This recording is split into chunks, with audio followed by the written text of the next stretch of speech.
Welcome, everyone. Give us just a couple of moments. We're going to set up Facebook Live and we'll be ready to go.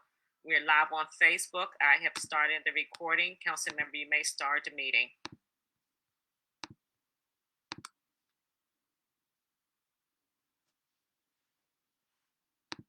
You're on mute, council member. Oh, sorry. Good evening, everyone. We're going to give some time for more people to get in. If you are an advisory neighborhood commissioner, could you put your information in the chat, please, so we can acknowledge you and give you an opportunity to speak during this public meeting.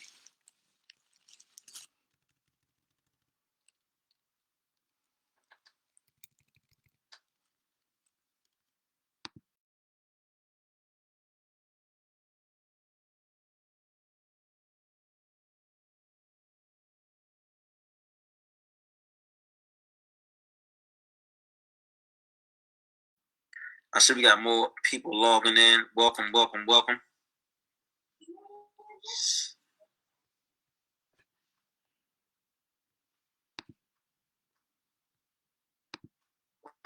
Again, if you are an advisory neighborhood commissioner, could you put your information in the chat, please?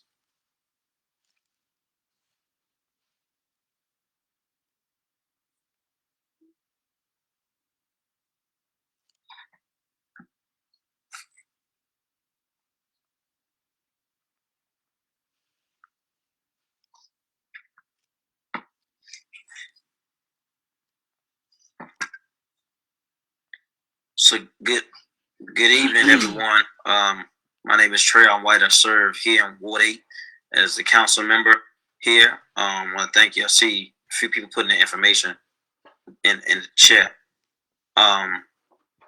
Tonight is our final opportunity to wrap up our working document to submit to myself and the council, and also the mayor and her team with Linda Holly Hopper, who is the new leader of the new organization building blocks that's designed to help increase peace in the streets and decrease the violence in the community. We have been, as you all can see, hear, and feel, an increase place of violence in our community, and it's been unprecedented. This whole conversation started for me in 2017, trying to figure out how we can leverage resources, accountability, and oversight to ensure that residents can walk home, go to school, sit on their porch, and enjoy a safe and productive environment without having the threat of being gunned down, stabbed, or injured. We started this road trying to figure out what role the government played to ensure that we can provide resources to the community. When I first came into office in 2017, we had $0 in the budget for violence prevention services. There was a bill that was done prior to me becoming a council member by Kenny McDuffie called the NEAR Act that was supposed to set the precedents for wraparound services, interventions, prevention, mental health services, police accountability, and a strategy to address the violence. But that wasn't completely funded.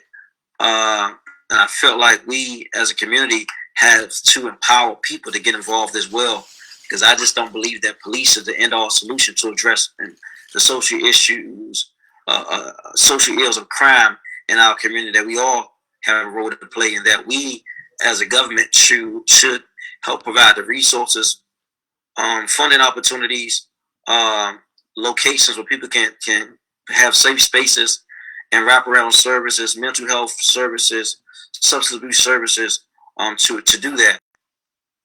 Being in office, I've seen that we have the resources to do just that. In the first year I was in office, we had about $300 million in access in the budget, $400 million the next year in access in the budget. This year, during the pandemic, we had over $500 million access in the budget. And I do want to note that we are also in a housing crisis during this pandemic. And I see that we have Department of Human Services had over $30 million that wasn't spent during this pandemic that also adds to the frustration, the stress, and the crime in our community. And so we have to be more fiscally responsible about the resources, the direction, and the vision for our city. Well, there's no vision.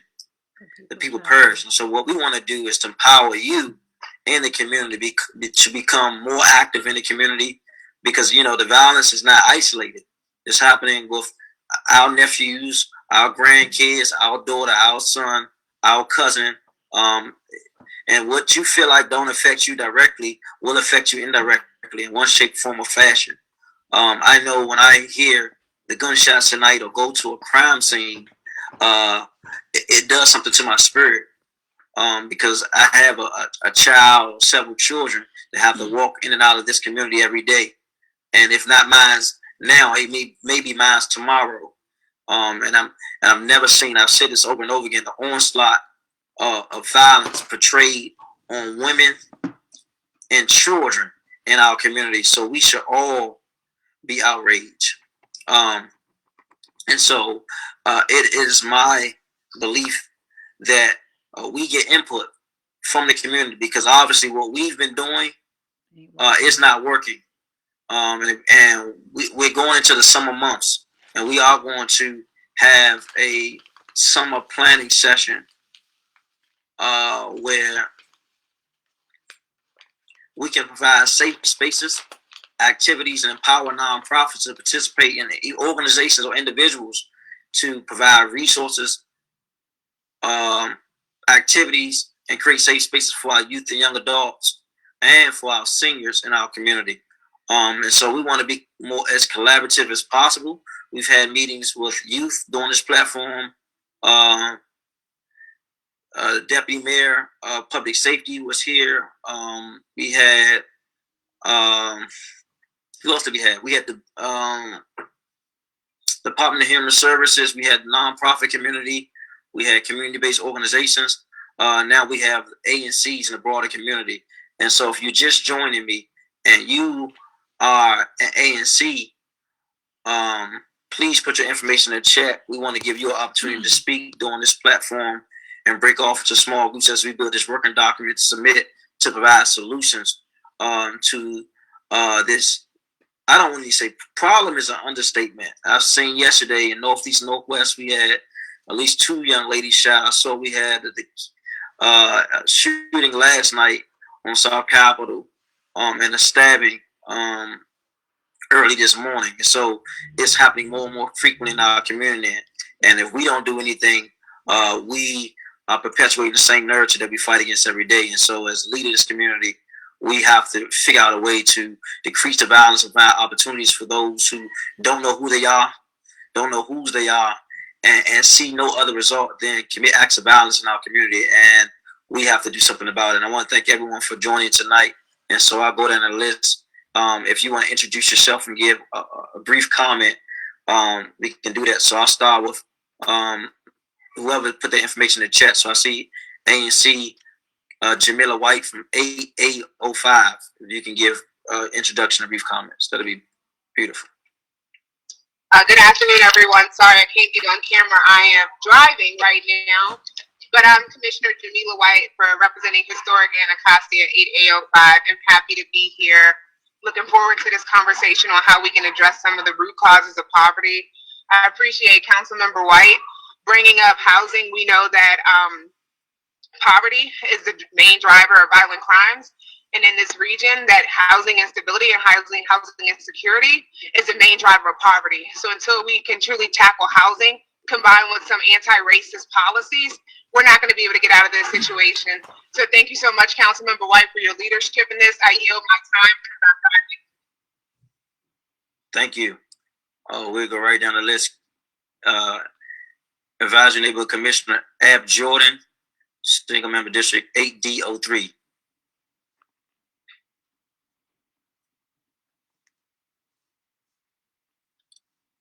Ab, I saw you here. Yes, sir, Councilmember. There are some things that I'd like to share later on. I have a couple of points, but I'm happy to be here today. I agree with the first commissioner who spoke, and that's why we do now have a commission on poverty. And and we need to make sure that we have the right people who are going to be appointed to that. But there are 2 points later on I'd like to make in this conversation, but I'm happy to have an opportunity to speak to those today. Okay. Thank you. Brittany Cummings, 8E06.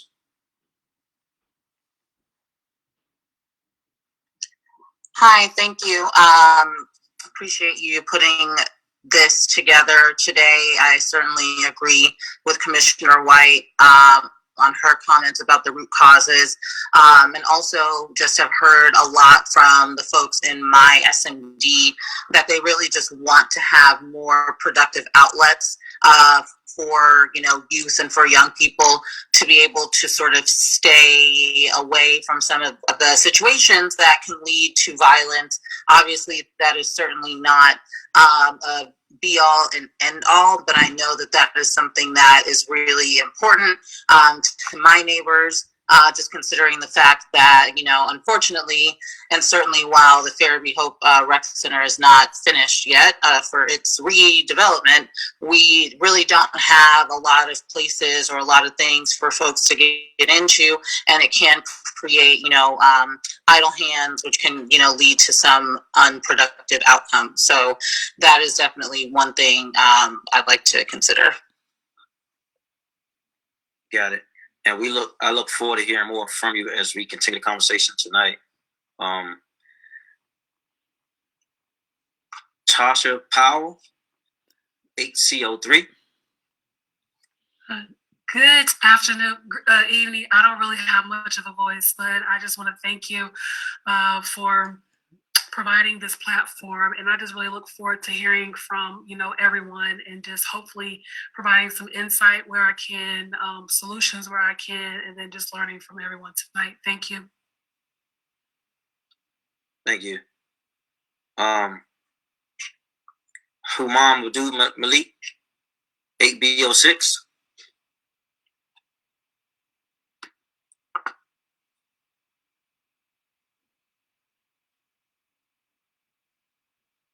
Says okay. You hear me now? I hear you perfectly. Yep, go ahead, brother. Okay. My name is Humam Abdul El Haj Humam Abdul Malik Hiru, AB06 single member district, and my thing is being part of this is a great thing because we got a great leader in the Talk Queen. I say the Talk King. Also our commissioner. Our council member. And I joined this to be a part of it, to have a part of the solution, which I believe is unification. I believe that our young people need to know more about their culture, their spirituality, and their divinity. And that we need a rite of passage once again. I think the community has more to do with anything that's going on in our community than the police, the council member, or anybody else. Because we know everybody in the community and we know who's doing what. So we got to be responsible for our community and our community lives. Thank you. Thank you. Kwesi Suetu, 8C01. Again, if you are a commissioner, could you please put your information in the chat so we can give you an opportunity to introduce yourself?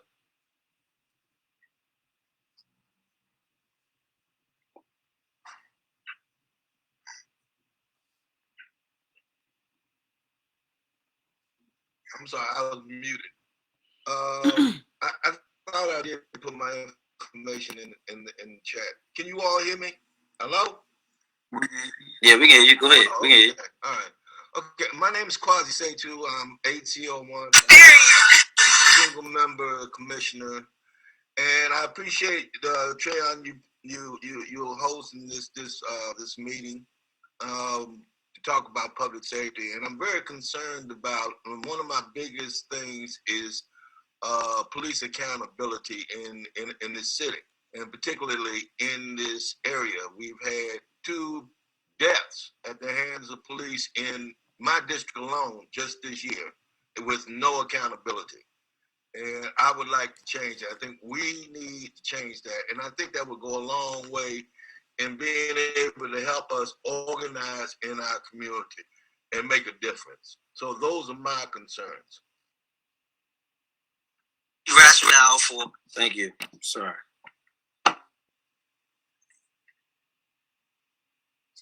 Patricia Jennifer, AD07. Hi, I'm Patricia Jennifer, AD07. I service the Bellevue community. I thank you very much for this platform, for being here this evening, and everyone who joined. Just to add that I think that our solution to our problems are actually here in our community, and we have to work together. We have to organize a specific plan and stay focused on that plan. Thank you. Yep, got you. Ms. Barbara Clark, 8802.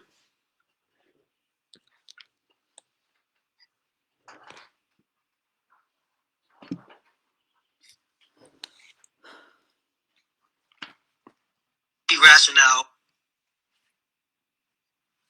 Ms. Barbara Clark, are you there?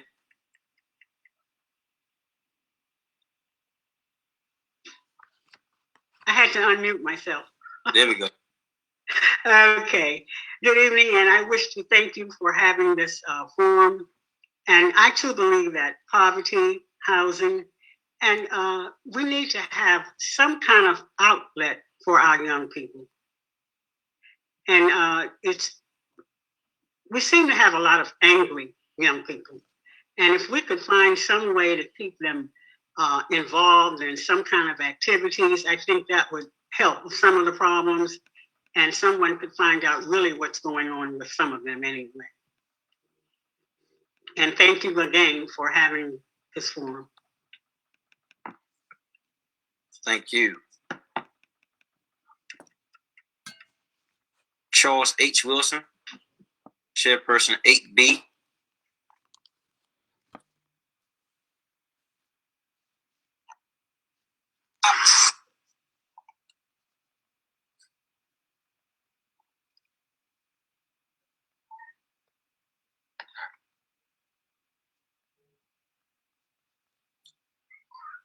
Okay, I haven't heard back from Mr. Wilson, so we're going to go to Kevin Coleman, 8B04.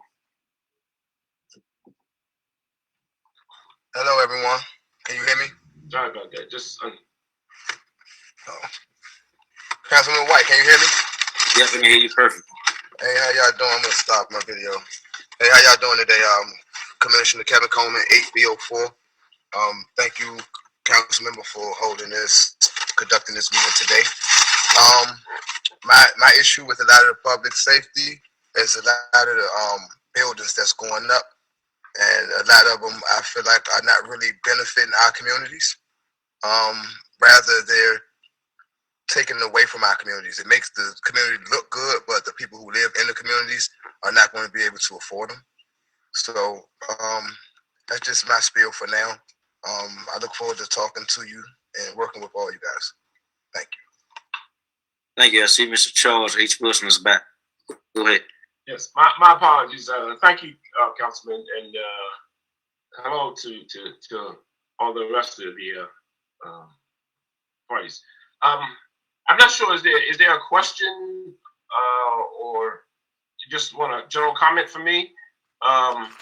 If that's the case, yeah, we definitely have a public safety problem, and I have some personal views about what can be done, but I really try to focus on, what is the problem. I see the problem with a lot of our young people, and being young myself, I think a lot of them suffer from the same thing I suffered from for a long time.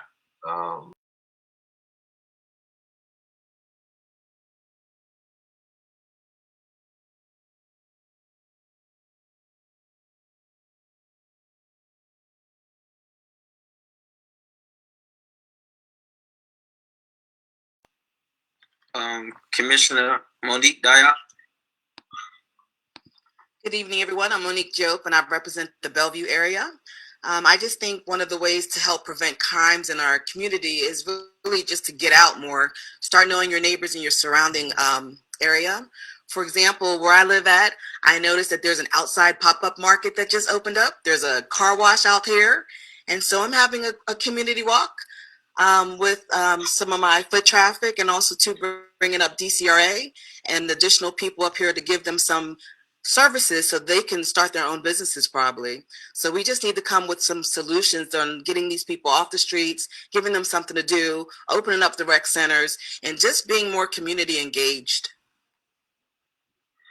Thank you. I had an opportunity. Start knowing your neighbors in your surrounding area. For example, we're under that. Speaking. Oh, I'm not sure what that is, but it's probably replaying something that you said, Commissioner. Dope. I'm sorry, I'm pronouncing your name wrong. I apologize. But I did have the opportunity to go past there and purchase from the gentleman who vouched to represent the community a hat, a shirt, and I think some oils yesterday. So thank you for that. Also, we are joined by Miss Jasmine Benab. Something's going on with her computer, but she's here representing Linda Holly Hopper. I'm not sure if are you able to speak yet or not. Let me know, please. Council member, she's still unable to speak, but she can answer any questions via the chat. Okay, so we and it's very important. I want to thank you for joining us, because it's very important for us to work in collaboration with our executive government partners to ensuring that we all on the same page. One, providing equity for our community, and two, having a shared vision. And we know that, a lot of people on this particular call come from different walks of life, but we all want to live in a safe community, point blank, period. So tonight we'll begin to share those ideas and incorporate that vision into a working document where we can provide wraparound resources, incorporate those suggestions, submit them to the mayor. I had a conference call with the mayor. Wanda, what day was that last week? Wednesday or Thursday? I believe it was Thursday. In which we suggested some of the things we want to see happen in the ward, in the budget, in the community. And one of the things was cleaner streets.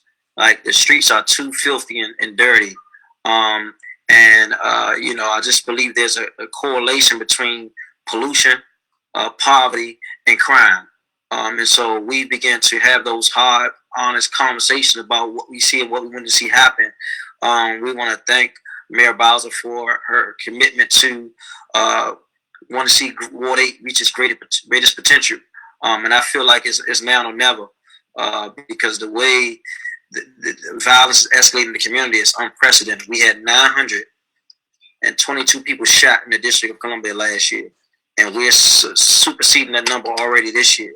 A lot of times we talk about the homicides, we don't want to see no one killed, but we neglect to talk about those victims who are paralyzed, who are traumatized, victimized, still in the hospital, and suffer from all types of health ailments from being shot in the district or stabbed or whatever trauma they've experienced. So I'm going to turn it over to Nate.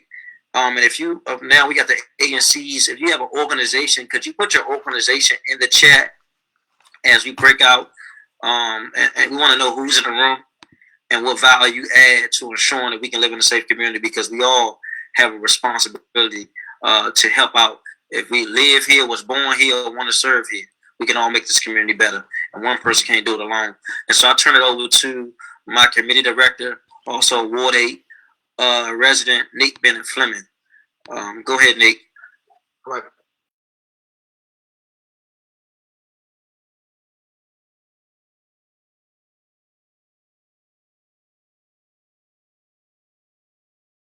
Been undergoing this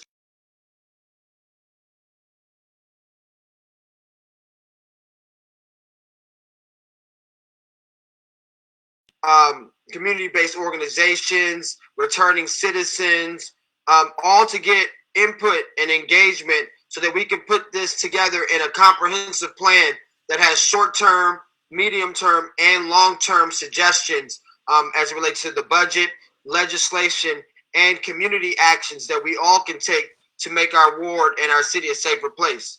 So generally, we have two questions that we really ask, and I want everyone to start thinking about these two questions.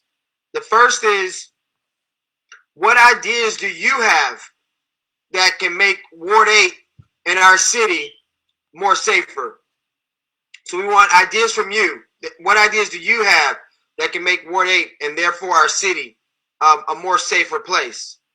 And then the second question is an extension of that question, but it speaks more about what we can do as a community, because so often we think about solutions from the top down, from the leadership to the community.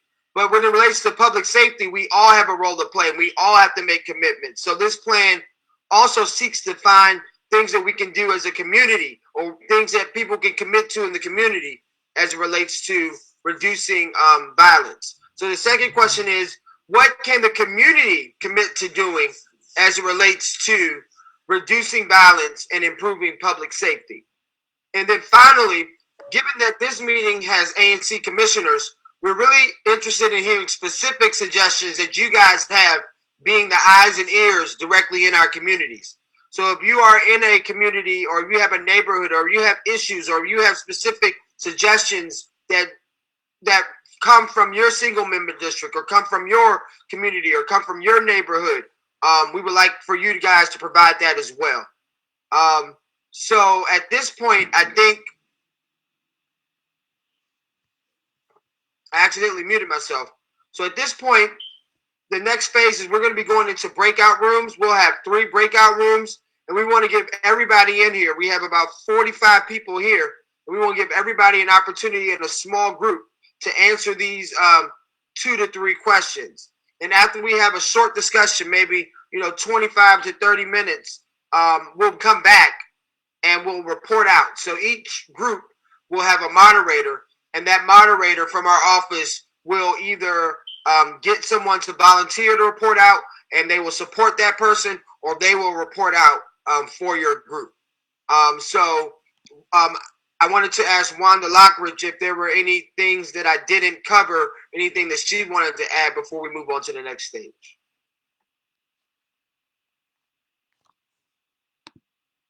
I think she may have signed off. Okay.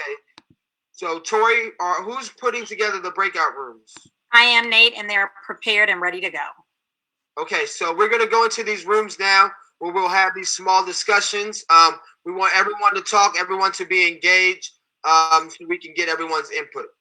So I'm ready when you are, Tori. Okay. Hey, Nate, also explain the reporting out part. I didn't hear that, but we did. I said something about the fact that each group will have a moderator, and the moderator will seek to get a volunteer that will report out from the group what the conversation was, what the suggestions were when we come back together. All right. And everyone, when you go into your breakout rooms, when there's 5 minutes left, you will get an alert, and then at 1 minute. So please look out for your alerts. And now we will move you all into your break rooms. For 30 minutes.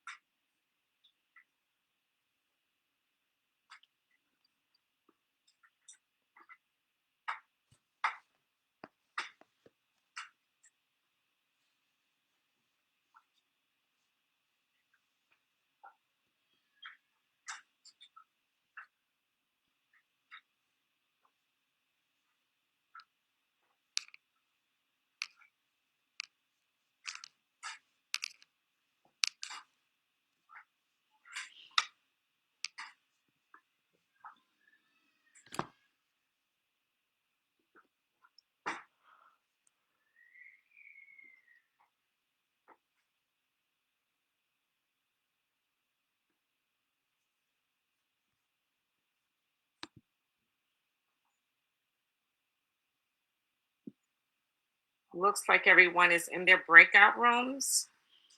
All right. Wanda, we do have 2 that have not joined a break room yet, Dozier and Sharif Omar. They should be in Nate's group, but it looks like they have not clicked the join. Okay, so we can go ahead and start here. I don't know whose breakout room I'm in. You're probably in this room here. You're in the main room. If you're here, you're... Oh, sorry, Wanda. No, this is also a breakout room. So we actually have 3. So if you're here, joining the conversation, we'll turn it over now to Jules Jesse. who will monitor this session of the program. Yes, good evening, everyone. Tori, are you going to stay in this room? Okay. Are you able to take the notes? Well, I can do, I actually can do both. Killings and crap. That is happening now. Mr. Jordan, we're able to hear you if you'd like to go on mute. Yes, thank you, Wanda. All right, good evening, everyone. So we're going to go ahead and get started. I will actually ask you guys the questions. Feel free to just go off mute, and like we just want to have a pretty healthy conversation on the first question. So the first question is, what ideas do you have that can help reduce and prevent violence in Ward 8 and the city as a whole? And so whoever wants to take a stab at that question, if you can just tell me who you are and your solution. My apologies. May I just jump in real quick before you start the conversation? Can we also identify a person who could report out? Jewel, is that you, or will someone else report out? I don't mind reporting out because I'm going to take the notes as people are talking. Okay, great. Thank you so much. Okay. How y'all doing? Good afternoon again. Good evening again. I'm Kevin Coleman again, Commissioner 8B04. All right. So to that question, I think first by getting our police officers to first understand the community. I think we should have more homegrown officers. Because when I was coming up, I remember all the police, I knew all of their names. You know, they had the side-by-side band. You know, Officer Rich was always around. We had a lot of community days where the police were involved. Us as ANCs and just organizations in general, we have to get out a little bit more and do a little bit more footwork. I commend Councilmember White because that's one thing he always does. He's always putting in the footwork and beating up the streets. So that's just one of my suggestions. I think if the police know the community a lot more instead of just moving here just to be police, then I think that would help that relationship. But as far as trying to stop or prevent the crimes, we need more programs. We need available programs. I know we do have recreation centers, but being though COVID has been hitting us for a year and a half, the youngins have nothing to do, like absolutely nothing to do. So we have to have some type of programs where we're doing kickball again, outside softballing again, you know, community days where we just getting the kids and I don't want to say kids because some of them 18, 19, 20, them guys, they need our assistance too. So that's just a few suggestions from me. Thank you. Thank you, Commissioner. Anyone else want to take question number one? What are some of the ways that we can reduce and prevent violence? I do. Yes. I do. Mr. Jordan, go ahead. Yeah, let me just make this point. When we talk about resources for violence prevention, there are young kids in our community who see horse-drawn hearse providing around our neighborhood and people celebrating the deceased's heroes. They go to a funeral of a young lady in our community who is seen in her coffin wearing Christian Louboutin, I guess that's the way you pronounce it, shoes valued at $2,300. And these are the signs of success that our children will seek to either strive for or be like. And our children need to know that they have alternatives and that their lives have value and they are gifted and talented and what have you. I talked to a guy that I've known for years. His name is Tyrone Parker, and he is affiliated with the Cure of the Streets. And so we were talking about some killings that had happened in my community. And the first thing he said to me was that the young kids, that they don't have anything to do. And I have to agree with him. There seems to be less and less for kids to do in the city than we had available for children when I was a child or when I was 20 years ago. And so one of the things I've talked to Wanda about, and I may have talked to Nate about this too, and Trayon about it, but we need to take and bring back the neighborhood planning councils. And the neighborhood planning councils were organizations, community-based organizations that existed in each ward They received funds from the district government. There were 2 tranches of money. One was for every ward to have them equally divided, and then the other was a tranche of money that went to wards based on the poverty level in the ward. But neighborhood planning councils develop programs specifically for the children based on what the people in that community saw their needs were. And so if they wanted to have a program that taught kids to dance, then we could have that. But I'm just saying that I think we need to revisit that. The legislation, the authorization for neighborhood planning councils is still on the books. It's still in the law. All it requires is funding for those programs. And so I think that's one of the, and by the way, neighborhood planning council programs were year-round programs. They didn't just crop up in the summertime.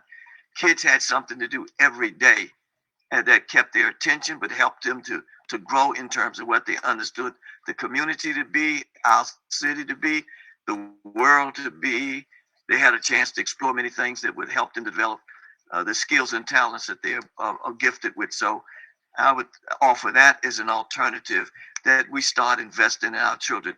And if it has to be, what do you call it, a program that, there's a term for it, a program where you just do one in a specific area, then let's just have it for Ward 8. But I would hope that we would explore, not just explore, have neighborhood planning council again. And Wanda, maybe you can help in that discussion. Thank you, Commissioner Jordan. And can I take someone else? Ms. Harper, Sure. I think you're on mute. Okay. I'm Monique Jope, ATO4. I like what Ab just said. I never heard of the neighborhood counseling program before, and that does sound like something that we need in our community. Another thing too, because I talk to a lot of children in my area, a lot of people just don't talk to kids. And I just think that we need to have some type of programs where they can actually talk to each other and express themselves. One thing that Community of Hope is offering right now is a program called Transcendental Meditation. And it has a big word, but it's very easy. And sometimes we just need to relax ourselves, relax our minds, and just learn how to do that are going on in our community. And therefore, they just fester. So I think that we really do need to have some type of program where people can talk about the issues that are happening in their homes, within themselves, and why they have so many violent tendencies. And what was the name of that program again? It's called Transcendental Meditation, and it's offered by Community of Hope through the Family Success Center grant that they got last year. Thank you. Jules? Yes. Charles Wilson. Go ahead. Chairperson for 8B. I just like to say I've heard some good things, and I concur with all of it.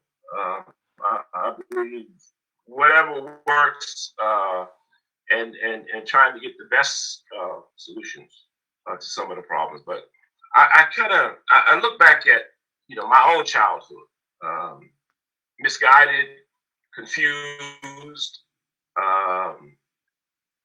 and just going wherever the kind of peer group said to go and do things they do. And in that sense, I was, I guess, just like most of the guys, I was around just, looking for something that could make us feel differently, like we belong, like we were a part of something. And there were very few things in the community that really attracted us.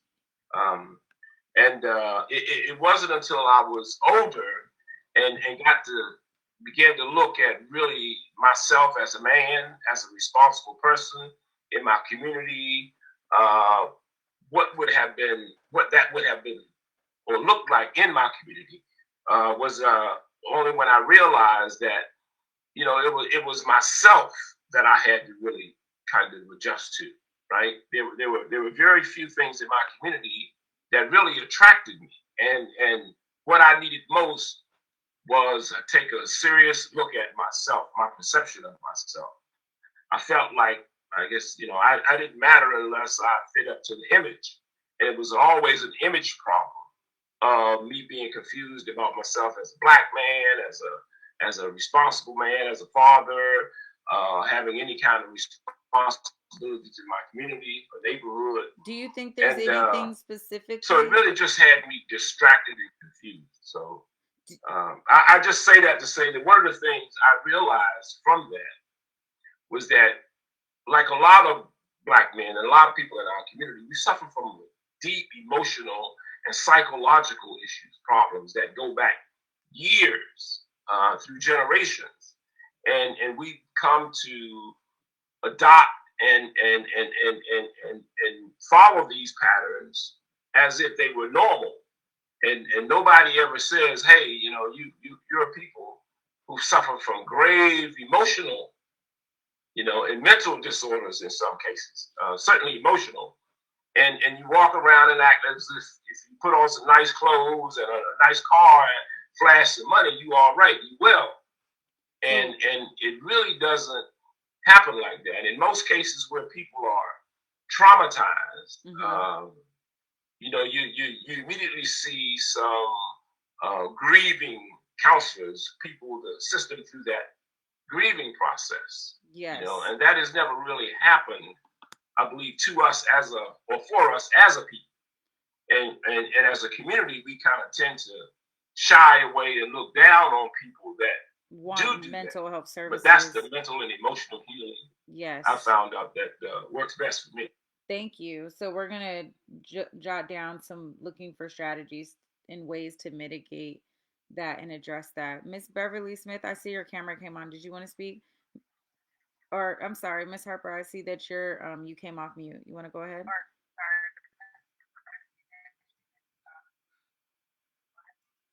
I can talk after Ms. Smith, Beverly Smith. I can talk to her. Thank you. Okay.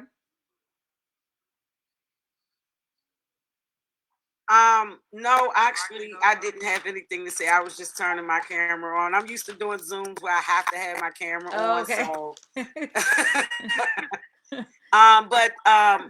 really just wanted to thank, I just got on and just heard what Mr. Wilson said, and just the ending part of it, and just wanted to thank him for the comment, and thank also Councilmember Trayon White and the team for putting this on. And just thinking about that whole trauma, being a native Washingtonian, being raised in Ward 8. I have daughters who live in Ward 8 and raising my grandchildren in Ward 8. I live in Ward 7 right now. My nonprofit, Mama Safe Haven, our programs are housed in communities in Ward 8, and we work with over 2,500 families in Ward 8. We have touched families in Ward 8. As it relates to that trauma, is huge and definitely needs to be addressed. In 2019, we launched our healing center where we work with grieving moms and families around trauma, offering one-on-one counseling with grieving counselors.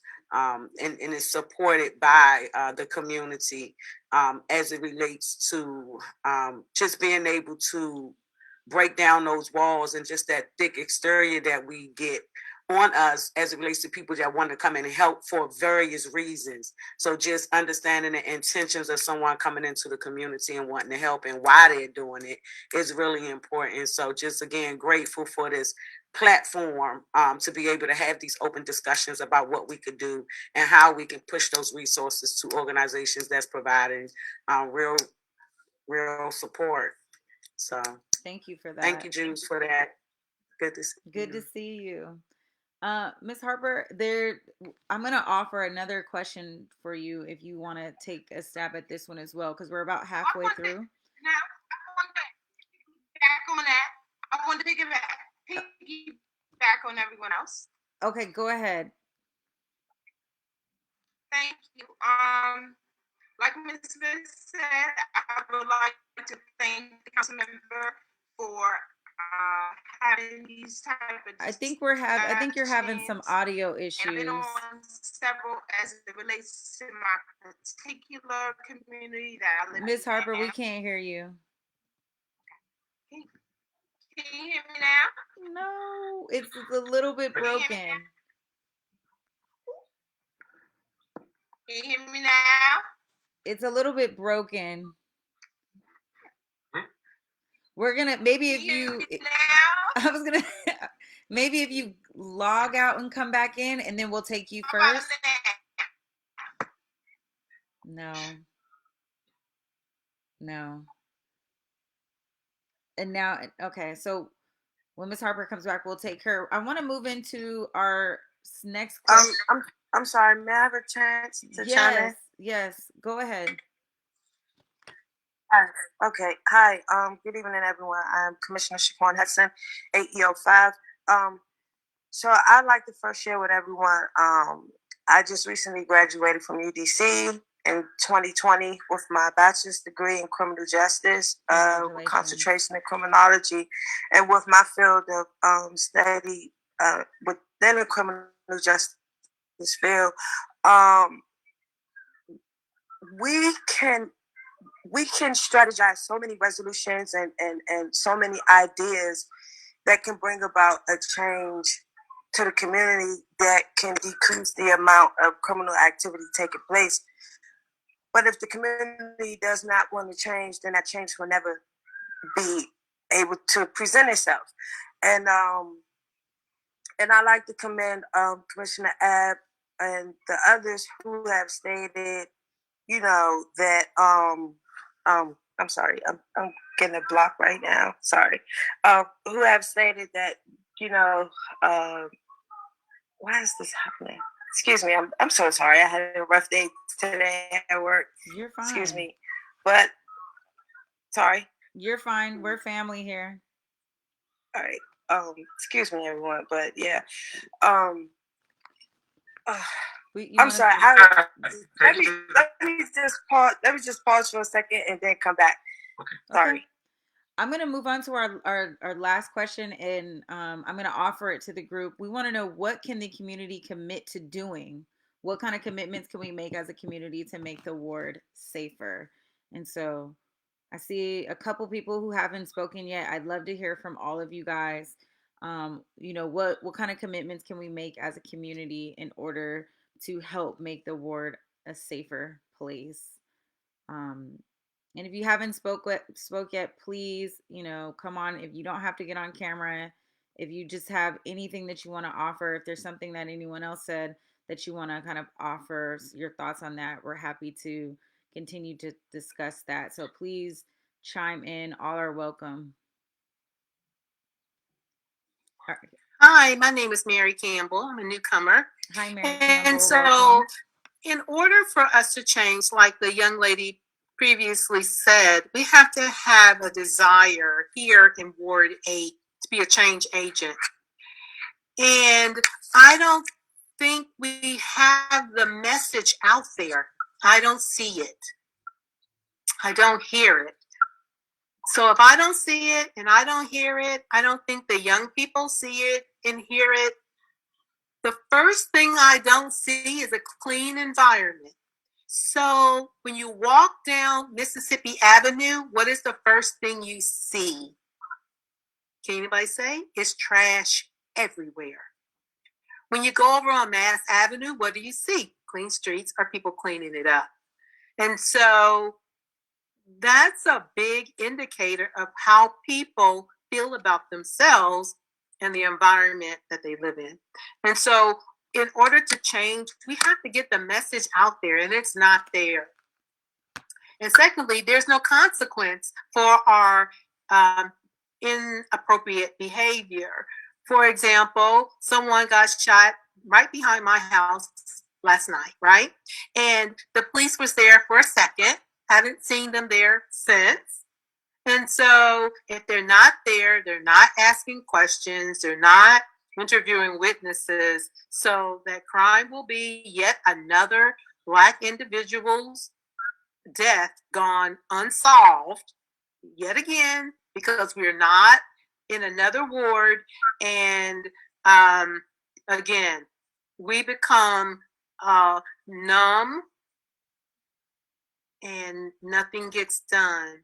And so when you become numb, nobody is affected. That's me.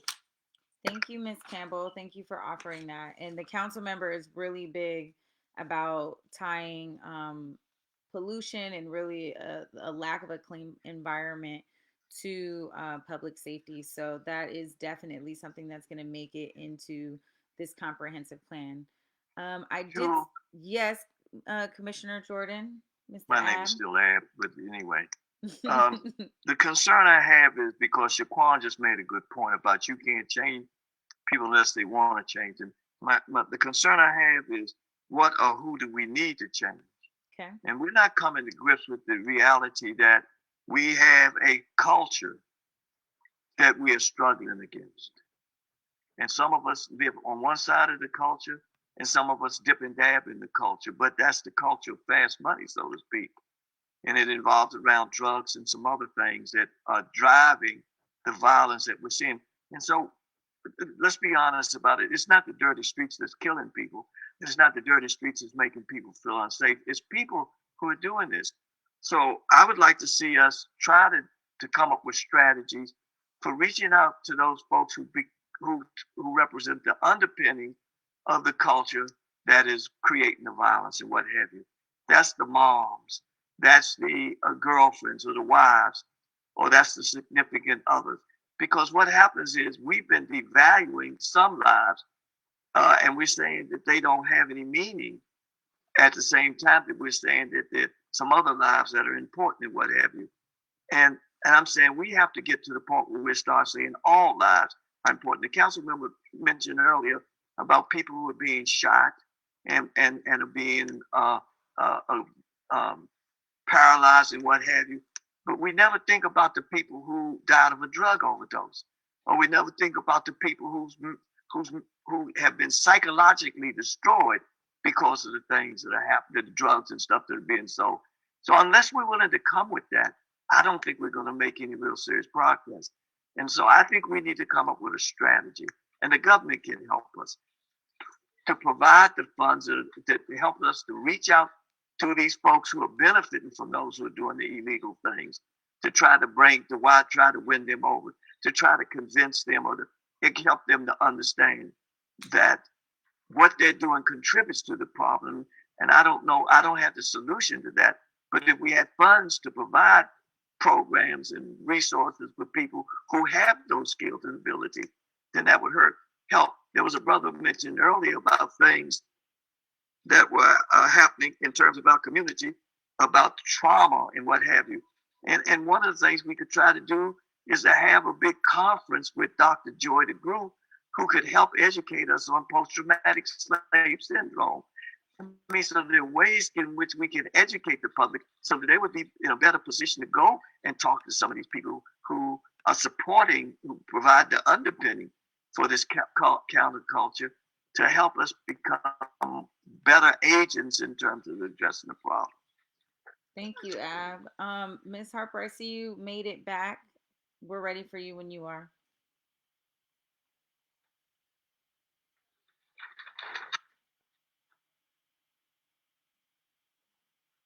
Can I be heard now? Yes. Thank you. So I wanted to say, well, I'm a Ward 8 resident. I'm a mom, and I'm very involved right now. I live in Anacostia.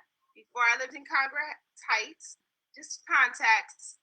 Before that, I was in Alexandria. That's where I'm from. So basically, though, I just wanted to kind of echo what Smith, Wilson, Jordan, Diop, and Coleman stated. I think it's kind of like people have been studying public policy in urban communities, we know, for over 50 years now. And I think what people need to know, what we as a community need to focus on is what everyone already stated. So I'm just kind of recapping, but agreeing. Resources, that means funding. That means, yes, meditation. I'm big on meditation. That means addressing trauma and reaching to the people that already have the skill and proven data to show they can work with these particular communities that we live on. So I think it's really just like, it's not rocket science. Let's just do what people have already been doing, but in a funding type of manner, in a financial manner. Poverty is big business. That's what I want to say from my standpoint, but it's very important that the people that have been doing the work, that the funding continues, because those are the people that are directly in the community that reach the families where we know has to deal with violence and things like that. So that's all I want to say. Thank you. Thank you so much for coming back. We got that. I do see a couple people did turn on their cameras, and I want to acknowledge them. Robbie Woodland, I see you're off mute and on camera, and Marcus Coates, I see you have joined as well. So I want to get both of you if you are ready to go. If you had some, whoever, jump in there. So the question on the table right now, and we're getting close to the end of time. Hey. All right, there we go. So the question on the table was, what are some of the what are some things we can do, commit to doing as a community to help make the ward safer? But if you had anything else you wanted to say and acknowledge, please feel free. I'd just like to mention, hey, good evening, everybody. This is Marcus, Coach Ward, a resident.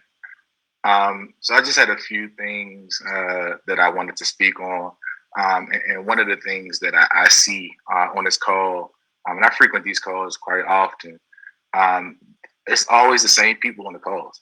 And so I think the approach should be to get more of the community involved. And that means talking to your neighbors, right? Informing them of the things that Councilmember White has going on, such as these meetings, because that's the starting point, is a conversation of engagement. Also, and I don't know anyone's age on this call, but it appears that everyone that was speaking is over the age of 30 years old. So there is no young people on this call to talk about their issues and what's going on in their communities and how we can be a resource to them, because we are the answers. We are the people that know, the guidance, the right and wrong things to do, and to help guide them on the right paths in life. So I can commit to engaging the community more. And that's going out to the young people, and that's talking to them, letting them know what's happening in their wards, what's happening in their communities, also being an ear to them. Again, education is a big key to success. And if we can sit here and just talk about the things that we think can help a young person succeed, and we'll be talking in circles all day long, unless you really get intentional about what's happening to that individual, because everybody is different. And so, again, the question was, what can we commit to? What can I commit to? I commit to bringing more of us, the community, to these calls, to these roundtables, to these meetings, to these events, because if they don't see any different, then they won't do different. And so that's my commitment to you all. So if anyone on this call has any events, activities going on, you can expect me to be there, and I'm going to be there working, not just watching. So that's my commitment to making this ward safer. Thank you. And I think we have others who have joined us from the other groups. Tori, are we on time, or is that okay? We have about 4 more minutes before they'll join us. Okay, we have 4 minutes left. I want to acknowledge anyone who wants to be seen who has not spoke yet. If not, I do see a hand raised. So if you haven't spoke yet and you'd like to speak, feel free to do so now.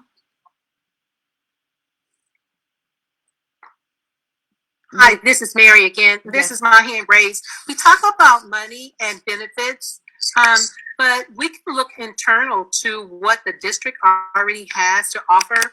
Many of the agencies, such as behavioral health, has a lot of these programs already in place for substance use disorder, trauma-informed care, trauma in schools, trauma in daycare centers. So the resources are there. We just need to find them, collect them, bring them to our forums to meet the needs over here in Ward 8. Thank you for that. I'm sorry, you guys. I'm just writing notes too. Is there anyone else that wants to be acknowledged? Steve Smith? Yes, good evening. My name is Steve Smith, and I work with the Gun Initiative program that the mayor just launched in Ward 8. And the bottom line is, I've been in the community serving direct services, hands-on, and for over maybe 25 years. And one thing that I see that we need to get back to is we need to round up all the brothers in the community that want to get under one umbrella and kind of mirror the effort that the Peaceaholics put into the community. It was very successful. And round up all these guys and go in these communities and really, really lay the law down of what's the need, what's the acts, and what we can provide for them. And we need to build shortcuts for these gentlemen because a lot of them don't have jobs. So we need to plug them into project empowerment, career connections. We need to get pathways set up. We need to put more money into those programs and monitor. And we just put guys that monitor those communities that have the high intense and high risk individuals, and continue to just touch base with those guys on a daily basis. Because I mean, everyone is affected in the communities when you have this really, really high volume of violence. So we just all need to, number one, come together as one and stop looking, the bigger picture is trying to curb the violence. And guess what? Let everybody go in the house safe, at least one day at a time. You know what I'm saying? And I commend Trayon for doing a mighty job and just continue to do what he's doing. Thank you. Thank you. Jules, excuse me, there is a request for Mr. Steve Smith to leave his information in the chat. Please. Ab, I see you have your hand raised. I think you'll be the last one in this group for the evening. I just want to make one last point. I heard Brother Coates he's talking about messaging. I'm wondering if he's some kind of my pastor down at Bethlehem, because he's always messaging.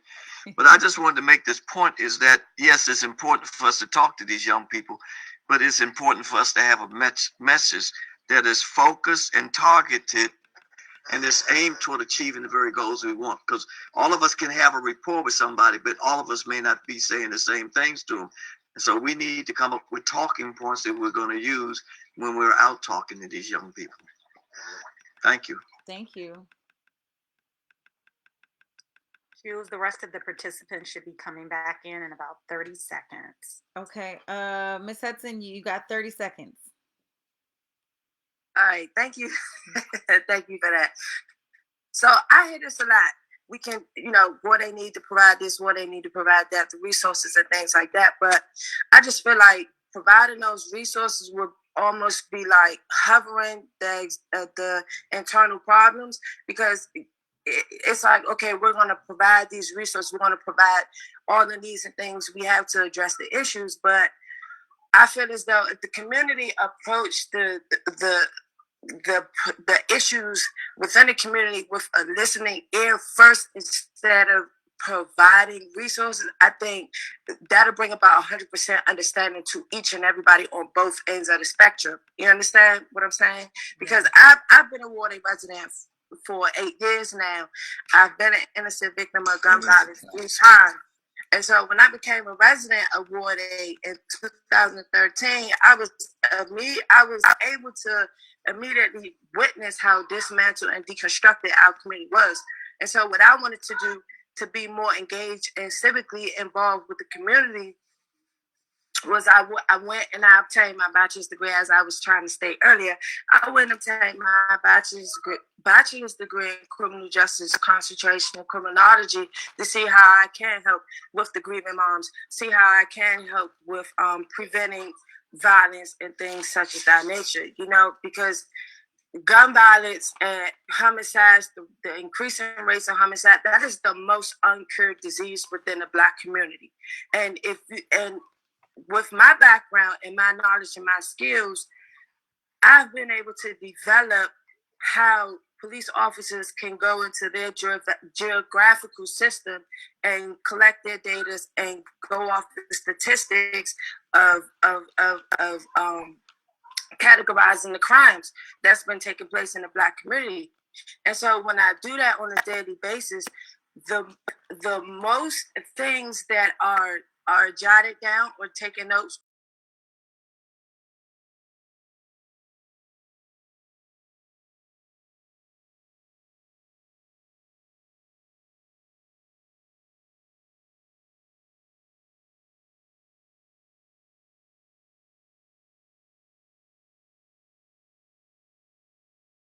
I had to say. Thank you, Miss Hudson. Thanks for wrapping that up for us.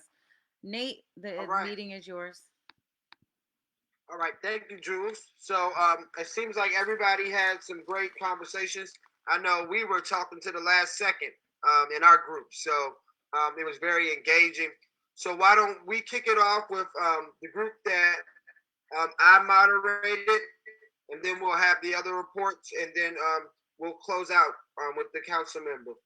So my group, we had an excellent discussion, and if I could characterize it, I would characterize it two ways. One, most of the discussions we heard really talked about the importance of parenting and parents, family, the importance of jobs, and the importance of entrepreneurship. We heard a lot about that: parents, family, jobs, entrepreneurship.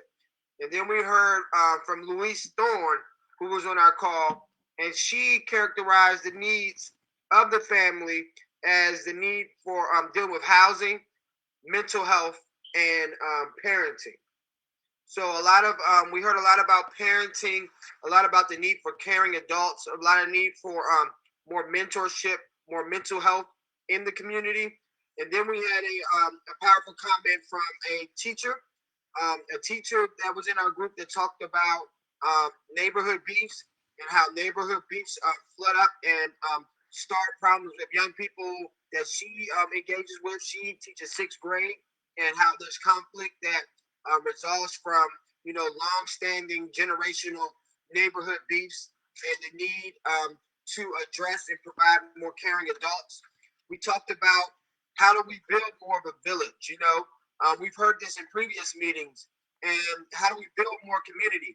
And so a lot of people have ideas around doing more neighborhood events, creating more opportunities, more spaces for people to get to know each other.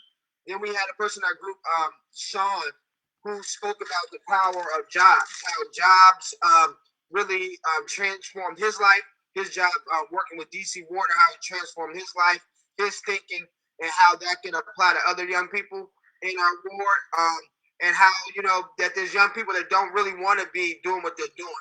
And those are the groups that we really can reach and engage with jobs. We want to, one idea we have is about training more young adults and having a much stronger push to get young adults in training positions and pipeline into employment, especially employment that DC government's connected to. And we also heard a lot about, entrepreneurship and the need to make sure that we're healing the entire family was another thing. So making sure that our approach is family centered and not just focusing on, let's say, the boys without thinking about the mother or the father, etc., like a family approach. So we also talked about financial literacy, things of that nature. But I think that was kind of the overall summary of our discussion: the importance of parenting, the importance of family, the importance of jobs, and entrepreneurship. So if there's anybody in my group that wants to add to what I said, feel free right now.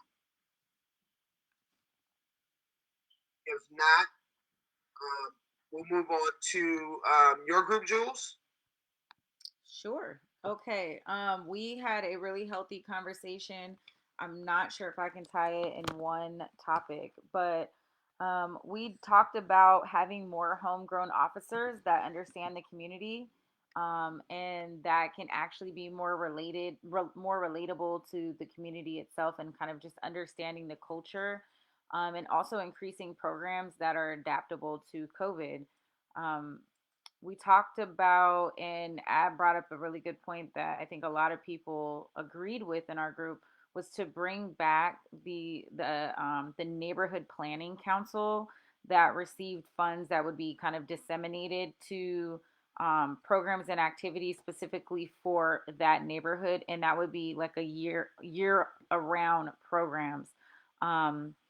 And being able to really just show kids that they have value, and in that they're worthy to be alive, and that we should not be like kind of celebrating so much those who are doing the wrong thing.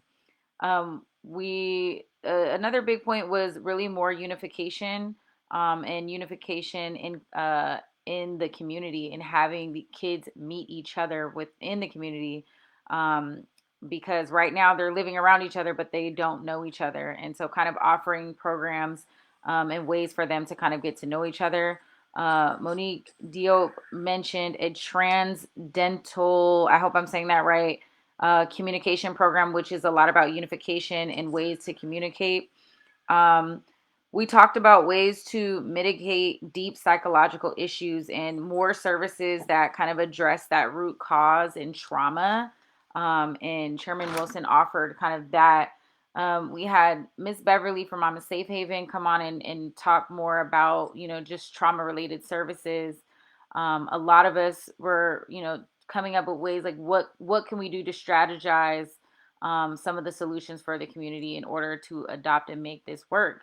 And one thing that kind of came up is that if the community does not make the decision to change, then there's really nothing that we can do. And so we need to come up with ways to find those change agents and really make that shift and have the culture shift, because right now the culture is driving what is happening right now. And so we're talking about what is that strategy going to be to reach those people.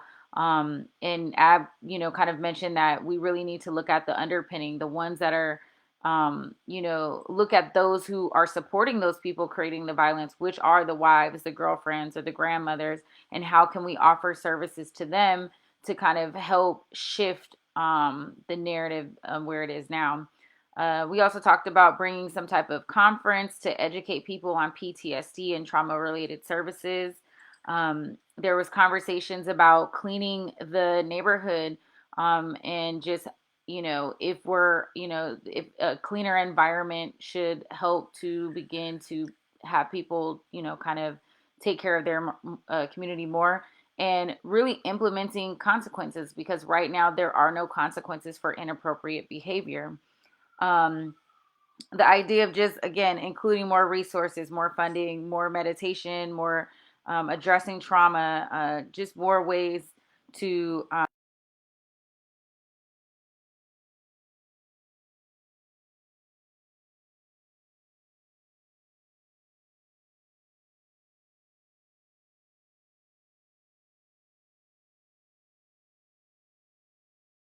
have been here. A lot of the people that are on this call tonight have been at the call 6 weeks ago when we first started this, right? And so it seems like we are the driving force, and what can we do more to get more people involved and being more engaged with our community, letting people know what's going on, and making a commitment to having our neighbors engage more, telling them about these forums, these events, and really being kind of a change agent to spike that change and help other people get involved, so that we're just not the ones here at the table. There was ideas to bring to utilize agencies that are already offering services, some of these like services, and bring those resources to the community.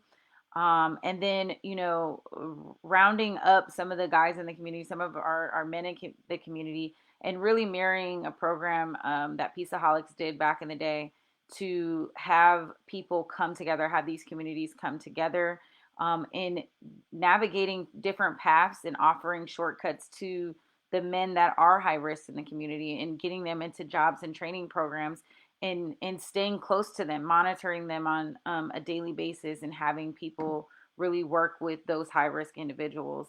And then lastly, it's just, what is our unified message, right? And so we know that we can get out and we can go out there and talk, but what is that unified message? And can we equip people who are going to go out and talk, have those top talking points, have those resources, those materials, to know, like, if you're in this situation, here's what you can here's a place you can go to get that help, and kind of getting people equipped to be able to do that. And so if anyone else has anything to offer my group, I hope I got everyone's notes, but that is the end of my report, and I'll yield my time unless someone else has something to say. Yeah. Great job, Jules. All right, Cal. How's everybody doing? Mr. Abdul Malik is going to present on behalf of our group. And I got you if you need any assistance with it. Yes, sir. I need that assistance because you are assistant. But what we talked about, how do we stop gun violence? Most of our conversation was pertaining to that. We want to stop gun violence. We don't want after the fact. We want before the fact. And so some of the things that came out was that different people discussed like mental health is an issue. And that is a preventive measure before we get to the violence. Because we are not about after the fact, we are before the fact. We don't want the gun violence. We want to stop it. And the way to stop it is before it starts. So the mental health issue is something that we can deal with before an issue of gun violence occur in our communities. And we have to be, everybody have to be involved.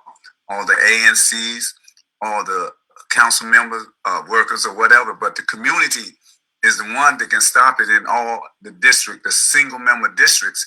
It's the community. The community is the ones that can police ourselves if we direct ourselves in that area.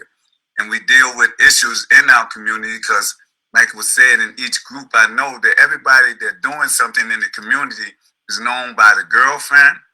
If it's a girl, it's a boyfriend.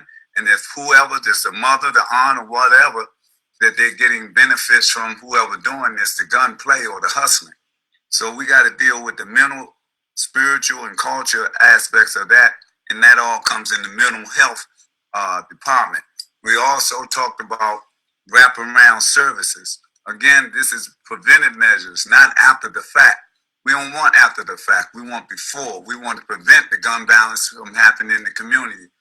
And wraparound services is a good way to do that. But the community involvement got to be more than police or the council member or the mayor and all that. Because where it starts from is in the house, the home, and the community, churches, the community centers, and you have a lot of those closed.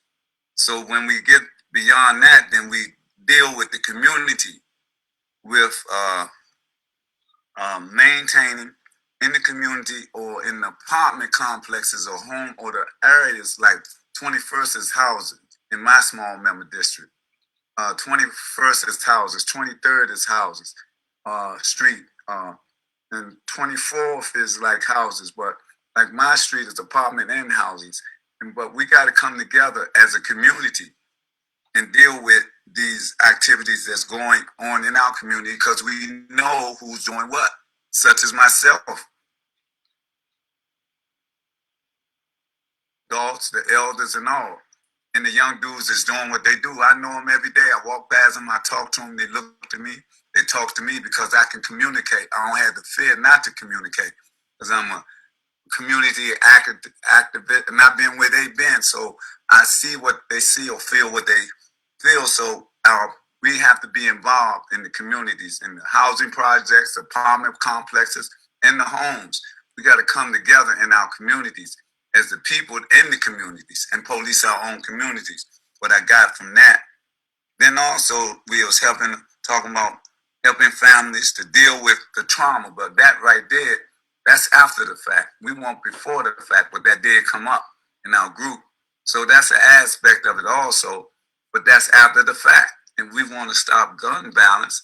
We don't want to get to the trauma aspect of it. We want to stop it beforehand. And how we do it is be the police in our community. Don't leave it in the slave catcher's hand, because that's what they do. When they catch a criminal, they're going to take them to the auction block, which is the courtroom. And from there, they're going to go to the jail, which is the penitentiary. And that's where the 13th Amendment say that you can be a slave. That's what it's all about. Then we also went into conflict resolution. Then that's a part that can stop or be part of the solution of gun violence, because when you have a conflict of resolution, it is before the act itself. So we got to do more of that. And I think that the group discussion was very good, especially with the leadership of Sir Campbell. And thank you very much. That's all I have to offer. Thank you very much. I want to add one thing, or a couple things. A tactical plan to focus on adolescent youth. Just the verbiage of that was something somebody discussed that in their neighborhood is pretty much kids that are under the age of 21 that she sees commits most of the violence. So things specific to that age group, mentorship, intervention, also discussing some of the access to resources. Is bridging that gap between if whether it be proactive or reactive. Sometimes people have had issues with getting access to the direct resources that they need. Whenever we develop our safety plan, one thing that they discuss is making sure that it gets in the hands of the actual community. So that's one aspect as well. Also, there's a quote that one of our group members said was that we call ourselves hoods because we kill the neighbors. So we need to bring the neighbors back to bring it back to neighborhoods. That's right. Wow. And so that was like something that's going to stick with me as well moving forward. But mental health, PTSD, building better families, doing integrated programs. Oh, another one was integrated programs within housing complexes to be as direct as possible. If there are large housing complexes, then have programs that go specifically and target directly to where the people live, where youth live. So that's the crux of what our group said. It was a great conversation, and thank everybody for participating. Thank you, Kyle.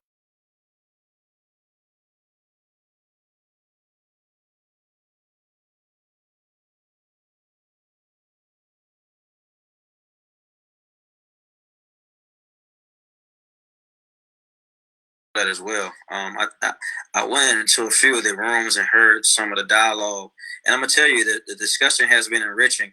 I've been in a number of these, and they are never the same. Maybe some of the same thoughts or ideas, but it's always a twist of innovation to it that sparks some of the different ideas inside of me. And so I'm grateful, humble to hear from you guys. And I don't want you all to think it's going to stop here. There are a number of hearings coming up on the city council that we would like for you to be present at. We, as mentioned before, we are working to create, and I saw Marcus Coates from DPR on here as well. We'll be working in conjunction with some of our executive partners to provide a safe plan for the summer with some of these things and putting these things in action. It won't happen overnight, but it's going to take all of us to make it happen. And people's lives are dependent on it. I want to pause for a minute to hear from Linda Holly Hopper. Since you're here, we want to thank you for coming. I know you learned about this at the last minute, but I know you've been a part of our previous conversations, and you see it not robbery to come and join us to hear from the residents. So Linda Holly Hopper, who is director of the Gun Violence Prevention and Building Blocks. Linda. Thank you so much, Councilmember White, and thank you for reaching out to make sure that I was able to join this. My apologies for being late. I have a every Wednesday appointment, but I was very glad that I was able to join before the meeting concluded. And will this meeting be recorded and available afterwards? Absolutely, it's recorded. We can send it to you. That would be great. I would love to be able to hear. I hear all of the compliments about the rich conversation, and I would love to be sure that I'm able to hear from the community. One of the things that has really been obvious to me since I've been put in this position is I've been in a listening posture and really listening to the community in various forums, including yours, council member, and really have appreciated the insight that many of the ANC commissioners have, deep understanding and appreciation for their communities, and able to really identify with the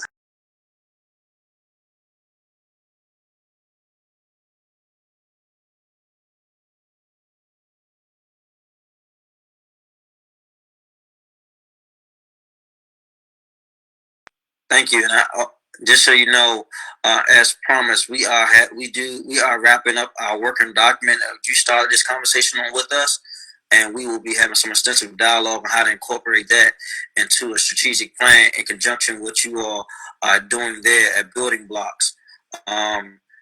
Also, on May 10th, please note, guys, on May 10th, we'll be following back up at 6:30 p.m. 6 o'clock p.m. here. to walk through the different neighborhoods and spots where we may not have services or may need additional services. I know DPR has the fun wagon, the fun mobile, the mountain climbing wall, the movie night, the skate mobile, and there are other people on this chat. I even talked to Humam Adu Malik about his chess that he does with the young people. Maybe he can do that in a location you still in Anacostia. Maybe it need to be virtual. I don't know, but we're trying to flesh that out to get ready for the summer. And also, you need to know we just had another shooting here in South Capitol, 4600 block, in which 2 males were hit, probably about 18, 20 minutes ago. So it's not stopping. And it's the same location I talked about at the beginning. This forum, when I first opened up, same exact location at the gas station tonight. And so the struggle continues. We're committed to excellence in our community, but it's going to take all of us. I do want to encourage the ANCs to stay in contact with me. If you need me at my office, don't hesitate to call me. And if I can't answer, text me and we'll be able to respond right away. We see you as partners, equal frontline partners in doing this work, and it's going to take all of us. And I know everyone on this call is not an advisory neighborhood commissioner, but we see everyone as a pillar to building this house. And without the strong foundation, we'll continue to fall. And when we fall, all of us fall. And so thank you all for joining this call. Miss Linda Holly Hopper, I'll follow with you before next week as we prepare the ending of these documents to send to you. And this will be a working document, but stay engaged. If there are any other needs outside of public safety that you all have, commissioners, please reach out to us. We want to be as helpful as we can in ensuring that we're beautifying and building a strong community here in Ward 8. Thank you. Good night, and God bless. Thank you. Thank you. Good night, all. Fellow commissioners. All right. Thank you.